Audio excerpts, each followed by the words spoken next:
안녕하세요. 안녕하세요. 오늘 이 잠언서를 제가 이렇게 분독하게 된 거는 잠언서는 격언이고 이 예수님의 말씀이라기보다 우리가 삶에 살아가는 지혜서니까 같이 우리 성도분들과 같이 한번 분독함으로써 우리가 살아가는데 도움이 될 것 같아서 했습니다.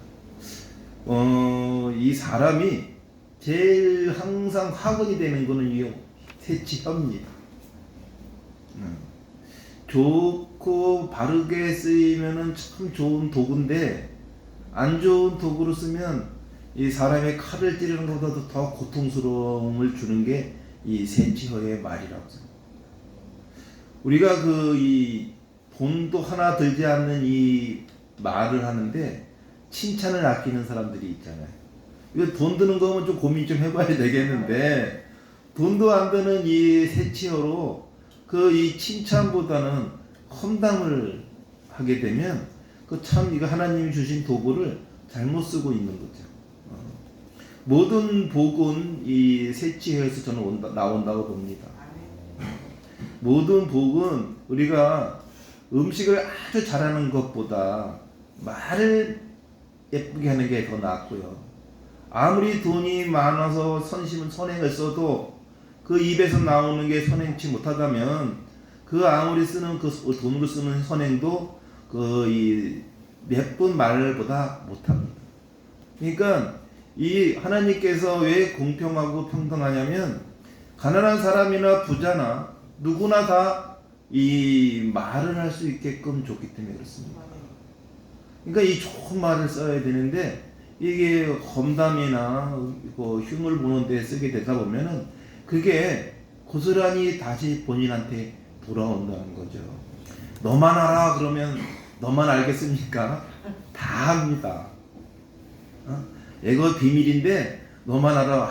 그 사람 참 못된 사람이야 라고 얘기하면 그 사람이 전달을 하죠. 어떻게 전달합니까? 너 누가 못되다고 그러더라. 이 정도까지 전달하는 게 아니에요. 너 아주 추악하더라고 자기 생각까지 더 집어넣어서 얘기를 하죠. 그래서 말이라는 거는 전달을 하면 그게 그냥 끝나는 게 아니라 그 생각까지 집어넣어서 우리 속담에 있죠. 서울에서 바늘로 찔렸는데 부산 내려가니까 칼로 찔렸다. 그러니까 말은 자꾸 확대 생산하게 돼 있어요. 요새 나라의 정국도 그렇잖아요. 확대 생산되고 있어요. 어떻게 갈지 모를 정도로 확대되고 있어요. 이런 지금 확대가 되다가 보니까 서로의 정당성을 하려고 상대가 서로 더 거짓말을 누가 더 세게 하느냐가 지금 이 나라의 어지러움이 되고 있는 거예요. 이제 네 탓 내 탓을 뛰어넘어서 이제는 이 나라가 어지러운데 이 교회도 규모가 커지다 보면 그러한 시련을 갖게 됩니다. 우리가 주변에서 큰 교회들이 분쟁되는 걸 뉴스에서 많이 봤을 거예요. 그런 것처럼 우리가 이 사람이 일이 많아져서 그런 거거든요. 일이 많아진 겁니다. 다른 게 많아진 게 아니에요. 일이 많아지다 보면은 자기 생각만 얘기하게 되죠. 남의 얘기를 들으려고 하지 않아요. 하나님께서는 왜 입은 하나고 귀는 두 개냐? 네가 한마디 할 때 남의 두 마디를 들으라는 얘기거든요. 그래서 귀가 두 개인 거예요. 그런데 우리는 입이 두 개고 귀가 한 개인 삶을 살고 있어요. 그러니까 하나님이 만들어준 이 조물주의 이 현상을 거꾸로 쓰고 있는 거죠. 입이 한 개인데 입이 두 개처럼 얘기하고 귀는 두 개인데 자기가 듣고 싶은 말만 듣고 있는다는 거죠. 우리가 항상 살아가면 내가 듣고 싶은 말만 듣는 시대가 지금 더 이 세분화되어 있어요. 옛날에는 그냥 우리가 무슨 미디어로 세상사를 보려면 신문을 봤어요. 신문을 보면은 내가 원치 않는 면도 보게 돼 있어요. 내가 사회면을 보다가 정치면도 보게 되고 경제면도 보게 돼요. 내가 원치 않아도 보게 된다는 거죠. 왜냐하면 신문이 그렇게 돼 있으니까. 그런데 요새는 그렇게 신문을 보는 시대가 아니잖아요. 인터넷을 본다는 거죠. 그럼 인터넷도 어떻게 봐요? 검색해서 보잖아요. 내가 원하는 정보만 얻으려고 한다는 거죠. 그러니까 내가 원하는 정보만 얻다 보니까 지혜롭지가 못해지는 거예요. 온통 머릿속에 자기가 알고 있는 게 세상 전부인 양 살고 있다는 거죠.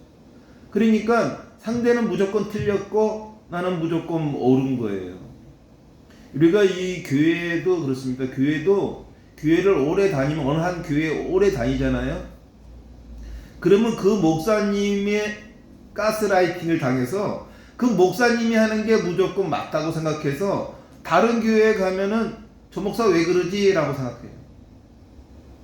왜냐면 늘 자기가 봤던 그런 목사의 목회 스케줄을 보다 보니까 그게 정석이라고 생각합니다. 하나님을 예배하는 게 정석이 있나요? 정석 없습니다.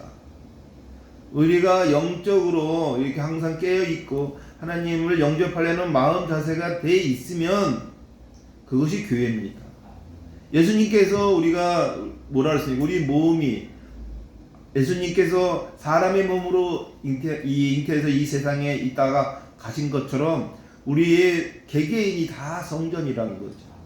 그럼 우리 개개인이 성전인데 이 성전이 예쁜 말을 해야 되겠습니까? 못된 말을 해야 되겠습니까? 예수를 닮아간다고 해놓고 말은 예수님을 닮아간다고 예수님을 닮아가는 반대 역할을 하는 거죠. 우리가 귀가 두 개니까요. 상대의 말 두 마디 들어주고 내가 한 마디 하려고 한번 생각해 보십시오. 그러면 우리가 역지사지가 되고 상대의 마음을 헤아릴 수 있는 마음이 생각이 열리게 됩니다. 근데 상대의 말을 들으려고 하지 않아요. 그거는 가족 관계도 그래요. 부모의 말을 들으려고 하지 않아요. 자식도 마찬가지고 또 부모도 마찬가지예요. 자식의 말을 들으려고 하지 않아요. 자식이 두 마디 할 때 나는 한 마디 하겠다 하는 부모가 돼야 되는데 내가 두 마디 하고 자식이 한 마디 하길 바래요. 자식도 마찬가지죠. 자기가 두 마디 하고 아빠가 한 마디 하길 바라죠. 그러다 보니까 어떤 일이 생기냐? 두 마디가 하면 시끄러운 거잖아요. 그러니까 상대가 하는 말은 시끄럽고 내가 하는 말은 시끄럽지 않은 거예요. 우선 얘기를 우리 아버님께서 참 잔소리가 많으신 분이었어요. 엄청 많았어요. 그래서 잔소리 대망이라 그랬어요. 근데 아버지께서는 본인이 잔소리를 많이 하시는 줄 모르시더라고요. 어느 날 갑자기 이러더라고요. 나같이 말 깔끔하게 하는 사람은 없대. 아니 잔소리를 무릎 얹혀놓고 한 잔소리 하시면 한 30분에서 1시간씩 하시는 분이 당신은 말이 옴대는 거예요. 그래서 제가 어릴 때 그랬죠. 나는 어른이 되면 아버지처럼 잔소리 안 하겠다고. 근데 저도 똑같이 아버지처럼 잔소리를 하는 사람이 돼 있더라고요. 그러니까 못된 시어머니 밑에 못된 며느리 나온다는 말이 있잖아요. 제가 아버지가 잔소리를 엄청 심해서 나는 이제 늙으면 잔소리 안 하겠다 했는데 저도 오는 거 제 자신을 보니까 이 잔소리 바가지더라고요. 그러다 보니까 누가 잔소리하는 거 듣기가 싫어. 네? 우리 그 방국사님이 잔소리를 저한테 좀 하는데 듣기가 싫은 거야. 네? 우리 성도분이 잔소리를 해. 그럼 듣기가 싫어. 왜 그럴까요? 귀가 두 개고 입이 한 개인데 귀는 하나고 입은 두 개이려고 그러는 거야. 내 말만 하려고 하니까. 그게 뭐냐면 늙어서 그래요. 늙어갈수록 왜 잔소리가 많아지냐? 아는 게 많고 본 게 많고 들은 게 많거든요. 근데 중요한 거는 알고 보고 들은 게 다양성이 없다는 거예요. 편파적으로 듣고 편협적으로 듣고 편견을 가진 거로 생각하고 있으니 상대의 말을 들으려고 하는 게 아니에요. 지금 정치를 하는 사람들 보면 나이가 어린가요? 우리가 다 나이가 40, 50대, 60, 70대 인생 살 만큼 산 사람들이에요. 근데 하는 걸 보면은 어린애들만 못해요. 지금 정치하는 그 5, 60대의 정치인들이 20, 30대 애들 맛도 못해요. 화해도 할 줄 모르고 상대 말을 듣으려고 하지도 않고 무조건 지가 옳대. 그래서 제가 여기에 여도함으로 그래요. 꼰대들이 죽어야 된다. 근데 아마 이게 유튜브로 나가면 난리 날 거야. 예. 근데 제가 할 말은 해요. 뭐 유튜버가 나가든 안 나가든. 왜냐면 이게 제 의도는 뭐 꼰대가 죽어야 된다는 얘기가 아니라 꼰대가 이 말이 죽어야 된다는 거예요. 우리가 이런 거 있잖아요. 시아버지가 돈 많은 시아버지야지 잔소리 많은 시아버지는 시아버지가 아니잖아요. 돈 많은 아버지가 아버지지 말 많은 아버지는 용납이 안 되는 거예요.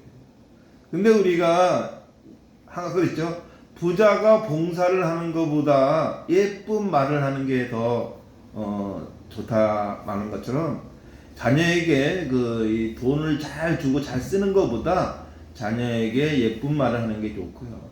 이 부부지간에도 그렇습니다. 부부지간에도 아이고 돈 안 드는 말인데 그 립서비스 얼마나 잘합니까? 근데 우리 이 집사님 중에 한 분도 립서비스 엄청 잘하시는 분이 있어요. 그냥 틈만 나면 이 칭찬을 해요. 근데 처음에는 그 립서비스가 제가 안 받아지더라고요. 왜냐면 저는 립서비스 잘 못하거든요. 근데 어떤 집사님이 그냥 조금만 이라도 그냥 립서비스를 하시는 거여서 저분은 왜 이렇게 할까니 내가 볼 때 그분은 천성이더라고요. 그냥 뭐 그게 생각해서 립서비스를 하겠어요? 그냥 천성이에요. 그냥 칭찬하는 게 그냥 입에 밴 거죠. 그거 참 좋은 것 같아요. 돈 안 들고 우리가 있는 척을 하면은 그 있는 척 하는 만큼의 내가 힘들게 살아요. 내가 아는 척을 하게 되면 아는 척 하는 만큼 힘들게 삽니다. 그런데 우리가 모르는 척 하면 모르는 척 한 만큼 책임감도 없어지고 없는 척 하면은 편하게 살 수 있어요. 있는 척 하고 예를 들어서 헌금 10,000원 내는 사람하고 없는 척 하는 사람이 헌금 10,000원 내면 어떻게 되겠어요? 있는 척 하는 사람은 있는 척 했기 때문에 헌금 10,000원 낸 게 아유 쨍쨍한 소리 듣게 돼 있어요. 근데 없는 척 하는 사람은 그런데 10,000원을 내면 없는데 참 존귀한 헌금을 낸다라고 생각할 거 아니에요. 그런데 내가 말하는 건 척입니다. 척을 하지 마세요. 없는 척 있는 척 하는 그 자체가 별로 좋은 게 아닙니다. 그냥 말을 안 하면 돼요. 굳이 있는 척 해서 뒷감당 못해서 남에게 지탄받지 말고 굳이 없는 척 해서 그게 겸손한 게 아니에요. 책임을 안 지려는 거거든요. 우리가 알면서 모르는 척 있으면서 없는 척 하는 게 겸손한 건가요? 책임 안 지려는 거예요. 있으면서도 남 안 도와주려고 없는 척 하는 거고 알면서도 모르는 척 하는 건 그 상황을 회피하려는 거거든요. 그래서 우리는 그 척을 하지 말라. 육척을 하지 말아야 됩니다. 그냥 있는 그대로 보여주면 되고 말을 아끼면 됩니다. 이 말로서 모든 학문이 일어나기 때문에 말을 아끼는 순간 그 사람이 어떻게 돼요? 신용도 잃습니다. 괜히 뻥쳤다가 호언장담했다가 그거 못 지키면 그렇게 되는 거 아닙니까? 나 이번에 뭐 해줄게. 그거 못 해주면 어떻게 돼? 그냥 해줄 마음 있으면 조용히 있다가 해주세요. 그러면 고마움이 2배가 됩니다. 그런데 그냥 말을 해서 못 지키면 신용 없는 사람이 되고 말을 했는데 그 기대가 못 미치면은 또 실망을 해요. 그렇죠? 내가 다음에 밥 한번 살게 라고 했어요. 못 샀어. 그러면 신용이 없는 사람이죠. 샀는데 칼국수 사주는 거야. 그러면 기대가 한번 살게 했는데 한 통 낸다는 게 기껏해야 칼국수면 그것도 한 통은 냈지만 실망하잖아요. 근데 그냥 야 우리 칼국수 날씨도 좋은데 칼국수나 먹으러 갈까? 그러면 그거 얼마나 좋습니까? 다 말이에요. 똑같은 행위를 이뤄도 그 말로써 은혜를 받을 수도 있고 그 말로써 상처도 받고 실망도 하고 똑같은 일을 하고도 평가가 달라진다는 사실을 아셔야 됩니다. 우리가 교회에서 이 성도들 간의 신앙생활도 그래요. 내가 옛날에 전도왕이었다. 그 의미가 없어요. 옛날에 전도왕인데 지금 저희 교회 전도왕이 아니면 전도왕 얘기가 의미가 없는 거예요. 내가 옛날에는 하나님을 엄청나게 믿고 교회 일이라면 진짜 사중 못 쓰게 진짜 일을 했었다. 근데 지금은 교회 일을 안 한다면 그게 무슨 의미가 있어? 그거는 마치 꿈속에서 죽인 거와 다를 바가 없어요. 제가 얘기했잖아요. 꿈하고 과거는 똑같다고 했지 않았습니까? 과거에 아무리 맛있는 음식을 먹었어도 지금 맛있는 음식을 못 먹는 거와 꿈속에서 맛있는 음식을 먹었는데 꿈에서 깨어난 나와 다를 바가 없는 거 아닙니까? 과거에 내가 전도왕이었다. 내가 과거에 뭐 신앙생활을 엄청나게 열심히 했다. 그건 중요치 않다고 봅니다. 현재 나이 나우 현재 진짜 내가 제대로 된 신앙생활을 하고 있는가? 우리가 교회를 떠나서 사업도 그래요. 내가 과거에 진짜 참 열심히 부지런히 살았는데 지금 이렇게 나태하고 부지런하지 않으면 과거에 부지런한 건 아무 의미가 없는 겁니다. 오늘 성경 말씀에도 나오죠. 부지런한 자는 그 손가락으로 남을 지시할 수 있지만 게으른 자는 남의 지시를 받는다 했습니다. 똑같은 이 부지런한 사람은 부를 이루는 거예요. 부지런한 거하고 부자하고 왜 앞자에 부자 나오냐? 뜻은 한문은 다르지만 부라는 건 그렇습니다. 부지런하게 일하는 사람이 부자가 안 될 수가 없어요. 근데 부지런하게 살았는데 왜 부자가 안 되냐? 거기에는 욕심이 생겨서 그래요. 교만이 있어서 그래요. 교만하고 이 자만하고 이런 거를 뺀 겸손한 삶을 사는데 부지런하게 사는데 사기를 당했다? 절대 저는 그런 걸 본 적도 들은 적도 없습니다. 부지런하게 살았는데 어느 순간 편하게 살아보려고 다단계에 투자하거나 사기꾼이 기울여서 망조가 되는 거지. 부지런하게 계속 살았다면 소명을 가지고 성실하게 욕심내지 않고 살았다면 부지런한 사람이 가난하게 사는 걸 저는 또 들어도 본 적도 없고 겪어본 적도 없습니다. 부지런하고 이 성실한 사람이 왜 가난하게 삽니까? 그렇게 살다가 좀 지쳤어. 나 이제 너무 힘들게 살아서 나 좀 편하게 살고 싶어. 그런데 사탄이 딱 나타나는 거죠. 적은 돈만 투자해도 고수익을 보장해준다. 너만 아는 정보야. 이러다 보니까 힘들게 살았던 내 과거를 잊고 좀 편하게 살아보려다가 더 공경에 처하는 거죠. 다 그것도 어디서 일어나는 일이냐? 새치 혀에서 일어나는 겁니다. 우리가 듣는 거는요 의심하잖아요. 근데 우리가 보는 건 의심 안 하잖아요. 근데 저는요 본 것도 의심해요. 이 본 것도 진실이 아니거든요. 이 다단계 사기꾼도 사무실 얼마나 어려번쩍하잖아요. 원래 가짜가 진짜 같이 하는 거고 진짜가 가짜 같은 거예요. 지금 우리나라의 이 전국 현황도 누가 진짜고 누가 가짜인지 지금 우리가 알 수 있어요. 온갖 미디어에서 한쪽 편은 한쪽 편 들고 한쪽 편 들어서 어떤 게 옳은 거고 어떤 게 거짓인지 모를 정도예요. 그런데 우리가 살면 또 그렇잖아요. 근데 돈을 벌어주는 비즈니스는 안 그럴까요? 제가 사기를 당하는 건 복된 거다라고 하니까 그게 말이 됐느냐 하지만 사기를 당한 거는 그마치 인생을 잘 사는 거거든요. 열심히 잘 살았으니까 재력이 생긴 거고 재력이 생겼으니까 사기꾼이 접근을 한 거지 노숙자한테 접근하겠어요? 그럴 일은 없거든. 그러니까 인생 잘 살았는데 마무리를 잘못한 거죠. 이 중요한 게 젊었을 때는요 10번 20번 망해도 됩니다. 저는 저희 자녀들한테 그래요. 젊었을 때는 10번 20번 망해도 돼요. 나이 먹어서는 절대 망하면 안 된다. 나이 먹어서 망하면 너무 인생 전체를 평가하게 되거든요. 젊었을 때 망한 거는 평가 대상이 되지 않아요.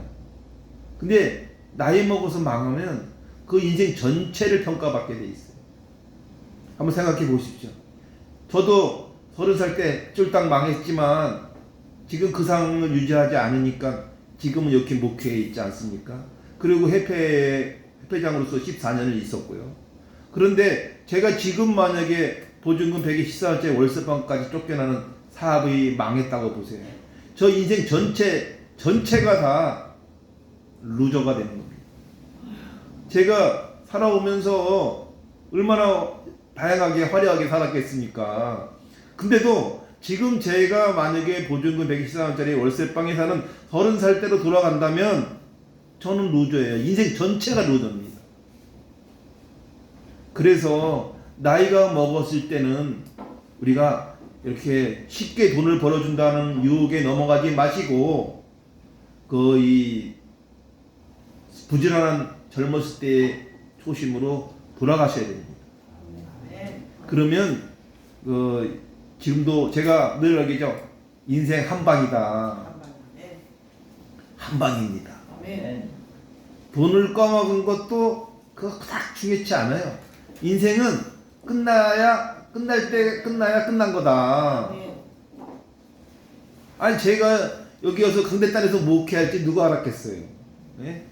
20대 때 이거 만화방하고 성의로 확실하던 제가 지금 이 강대단에 있을지 누가 알았겠습니까? 아니 사처받은 제가 지금 이렇게 캠핑 협회를 14년간 이끄는 협회장이 될지 누가 알았겠습니까? 저에 대한 호칭이 다양해요. 저를 40년 정도부터 알고 있는 사람이라면 저를 뭐라고 부르냐면 차사장이라고 부릅니다. 왜냐면 제가 20살 때부터 사장이었기 때문에 상대가 나를 어떻게 부르냐에 따라서 그 사람의 나와의 인연관계가 이루어져 있어요. 나한테 차사장 그러면 나하고 한 40년 정도 아는 사이예요. 근데 나한테 차회장 그러면 나랑 한 30년 정도 아는 사람입니다. 제가 38살 때 회장 명함 파고 다녔으니까. 근데 저한테 차목사 그러면 저랑 안지 10년 내에 있는 분이에요. 근데 가끔 저한테 차총재라고 그러는 분이 있어요. 그분은 제가 캠핑 협회일 때부터 아는 사람이라고 해야죠. 우리가 처음 만나면 그때 그 직책을 가지고 얘기를 하잖아요. 제가 2012년에 캠핑 협회를 설립했을 때 제가 총재의 명함을 파고 다녔기 때문에 저한테 차총재 그러면 그 사람은 캠핑 협회일 때부터 아는 사람이 되는 거고, 제가 차목사님 그러면 제가 2018년 목사 안수를 받고 나서부터니까 그때 이후에 좀 아는 사람들이 차목사라고 하겠죠. 근데 저한테 딱 한 분이 차전무라 그러는 분이 있어요. 저는 사장만 해봤는데 어떻게 전무냐 그러면, 제가 명동에서 이 사금융업을 할 때 사장이지만 전문 명함을 파고 다녔어요. 왜냐면 사장이 그러면은 부탁을 거절할 수가 없잖아요. 그러니까 돈을 융통하러 오면은 나는 해주고 싶은데 우리 사장님이 안 한다고 입장 곤란할 때 그 변명을 하기 위해서 전문 명함을 파고 다녔어요. 이렇게 있으면서 없는 척하면 책임을 회피하는 거거든요. 그런 용이 바로 있으면서 없는 척하는 사람들. 그러니까 저는 있으면서 없는 척도 겸손하다고 보지 않아요. 그냥 책임을 회피하려고 하는 거죠. 우리 성도 여러분이 올 한 해 이제 다 됐습니다. 마지막 주고요. 1년 한 해 동안 제가 진짜 하나님께 너무너무 감사드려요. 작년 10월 15일 날 교회를 설립해서 참 파란만장했습니다. 그런데 그 중에서도 이렇게 붙들어 주시고 또 훌륭하신 이 쭉쟁이와 이 알곡을 이렇게 구분해 주시고 이렇게 해서 이 교회를 그래도 이렇게 1년 동안 이렇게 이끌어 주신 우리 하나님께 감사드리면서 올 한 해 우리 성도 여러분들도 은혜 많이 받으시고 내년엔 올해 받은 거에 따따블 받으시기를 축원합니다. 아멘.